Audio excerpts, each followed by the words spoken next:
বাংলাদেশে নির্বিচারে গ্রেপ্তার এবং প্রতিশোধমূলক সহিংসতা বন্ধের জন্য অন্তর্বর্তী সরকারের প্রতি আহ্বান জানিয়েছে আন্তর্জাতিক মানবাধিকার সংস্থা হিউম্যান রাইটস ওয়াচ HRW।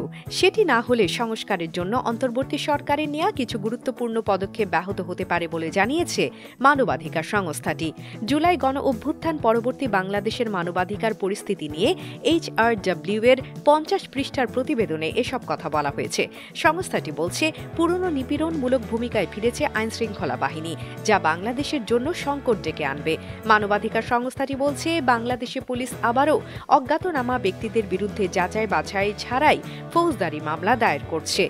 এতে পুলিশ যেকোনো ব্যক্তিকে যেকোনো অবস্থায় হয়রানি করার অবাধ সুযোগ পাচ্ছে। এছাড়া অন্তর্বর্তী সরকারকে দ্রুত গুম বিষয়ক অনুসন্ধান কমিশনের সুপারিশ অনুযায়ী র্যাপিড অ্যাকশন ব্যাটালিয়ন র্যাব বিলুপ্ত করারও জোর দাবি জানিয়েছে সংস্থাটি।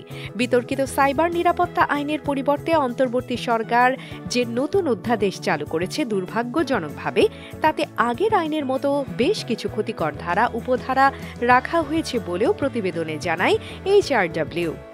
মুক্তি টিভি নিউজ ডেস্ক। আপনারা দেখছেন আমেরিকা থেকে সম্প্রচারিত মুক্তি টিভি।